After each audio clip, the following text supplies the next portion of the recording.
పేరు రావాలి. మన దగ్గర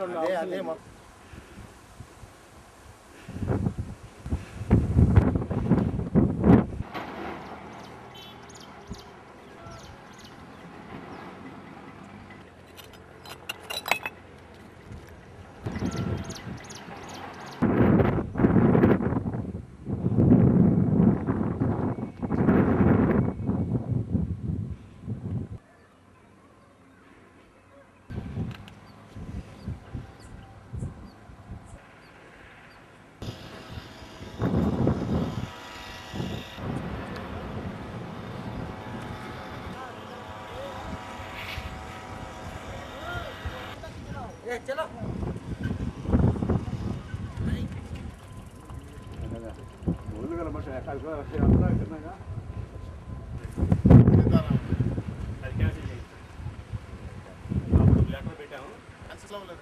క్యాన్సిల్ చేసామని చెప్పారు. మా లెటర్ ఉందండి. క్యాన్సిల్ చేసాను రసీదు కూడా నోరదు చెప్తారు కదా అనుకున్నాను. మామూలు మా ఊర్లో వడ్డీ రోడ్లు ఉంటారు. సైడ్ పక్కన కట్టాలని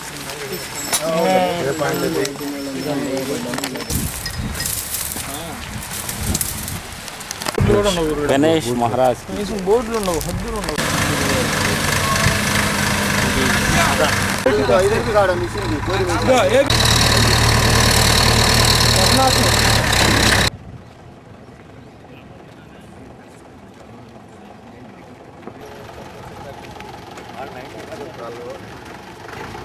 ఆరవ శతాబ్దం నుంచి చరిత్ర ఉంది.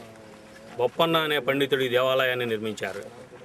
అప్పటి నుంచి ఈ గ్రామ చరిత్ర కలిగి ఉన్న దానికి కొండ వెనక లొద్ది అనే భాగంలో పూర్వము ఒక కోట ఉండేది. అక్కడి నుంచి గ్రామానికి నాలుగు వైపులా దిగడానికి అనుగుణంగా 4 రోడ్లు ఉండేవి. మైనింగ్ వారు లీజులకు ఇచ్చినందువల్ల ఆ 4 రోడ్లు కూడా శిథిలావస్థకి చేరుకున్నాయి. ఆ విధంగా శిథిలావస్థకి చేరుకున్న ఒక దోవని మేము మళ్ళీ దేవస్థానానికి చేరుకోవడానికి వాహనంలో ఒక రహదారి నిర్మించుకోవడానికి మా గ్రామ పంచాయతీ తీర్మానం నా విజ్ఞప్తి మేరకు ఒక తీర్మానం చేయించి ఇచ్చారు. ఆ రహదారిని నిర్మించడానికి నేను ఆ రహదారిని నిర్మించడంలో చాలా ఇబ్బందులను ఎదుర్కొంటున్నాం. ఇక్కడ మైనింగ్కి సంబంధించిన మైనింగ్ లీజులకి ఇచ్చిన దానివల్ల దీంట్లో ఆ హద్దులు దాటలేదంటున్నారు. కొట్టిన రోజు వాళ్ళు చూడరు, వాళ్ళు వెళ్ళిపోయిన తర్వాత హద్దులు దాటి కొడతా ఉంటారు. దీనిపై ఉన్నతాధికారులకు ఏమైనా మళ్ళీ పిటిషన్ ఏమైనా పెడతారా? ఇప్పుడు అంతా కరెక్ట్గా ఉందంటున్నారు ఏడీ గారు. పిటిషన్ అంటే ఏడీ గారు వచ్చి ఇన్స్పెక్షన్ చేసినప్పుడు హద్దు పర్ఫెక్ట్గా ఉంటుంది, తర్వాత హద్దు మారుతుంది. కొట్టినట్టు అక్కడ తెలియదు. నా దగ్గర వీడియో ఉంది, ఏడీ గారు పరిశీలిస్తానంటే నేను చూపిస్తాను ఎంత కొట్టారో కూడా.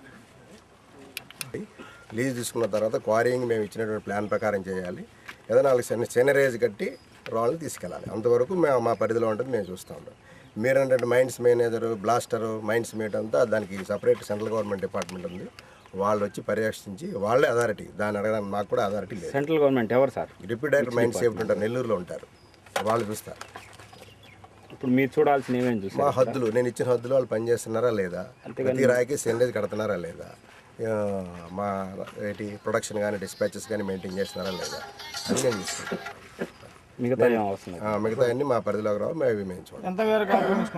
ఎవరు ఆక్రమించలేదు, మొన్న అన్ని లీజులోనే ఉన్నారు. అసలు ఏరియానే లేదు. ఎక్కడ ఎంకరేజ్మెంట్ చూపిస్తే నేను ఇప్పుడు వాళ్ళకి పెనాల్టీ వేస్తాను. ఎందుకంటే అసలు లీజులే 116 ఎకరాల్లో అసలు లీజు ఇవ్వడానికి ఖాళీనే లేదు. హద్దులు ఉన్నాయి అన్నింటికి, ఇప్పుడు అన్ని హద్దులన్నీ చూస్తుంటే వస్తున్నాం. ఏరియానే లేదు ఇవ్వడానికి. ఎవరి హద్దులు వాళ్ళకున్నా, ఎవరు వాళ్ళ హద్దులోనే ఉన్నారు. రోజు మేము వచ్చింది ఏంటంటే అల్లూరు సీతారామరాజు గారు ఆయన ఒక పిటిషన్ ఇచ్చారు. ఆ పిటిషన్ మీద ఎంక్వైరీ నిమిత్తం వచ్చాము. ఈ హద్దులను నిర్ణయించి దాని ప్రకారం ఆ గుడికి వెళ్తున్నటువంటి రోడ్డు నిమిత్తము అది లీజులో వచ్చి ఉంటే ఆ లీజుదారుని అడిగి ఆ రోడ్డు కూడా రోడ్డు మీద నిర్మాణానికి మార్గం కూడా ఇప్పించడం జరుగుతూ ఉంది. వేరే ఆయన ముస్లిమ్స్ కొంతమంది ఈ బ్లాస్టింగ్ మీద పిటిషన్ ఇచ్చారు. దాని మీద కూడా ఈ రూల్స్ ప్రకారం సుప్రీంకోర్టు ఆర్డర్ అన్నారు కదా మీరు, సుప్రీంకోర్టు నిబంధనల ప్రకారం ఏదైనా విరుద్ధంగా ఉంటే కంపల్సరీగా దాని మీద చర్య తీసుకుని లీజు కూడా రద్దు చేస్తాం. అలాగే మన గ్రామ ప్రెసిడెంట్ గారు ఇప్పుడే మనకి ఇంతకు ముందు మామూలుగా చేతితో పనిచేసేవారు, ఇప్పుడు మిషనరీ వచ్చి పెద్ద పెద్ద గాతాలతో వచ్చి పెద్ద పెద్ద రాళ్ళు వచ్చి విలేజ్ మీద పడతాయన్నారు.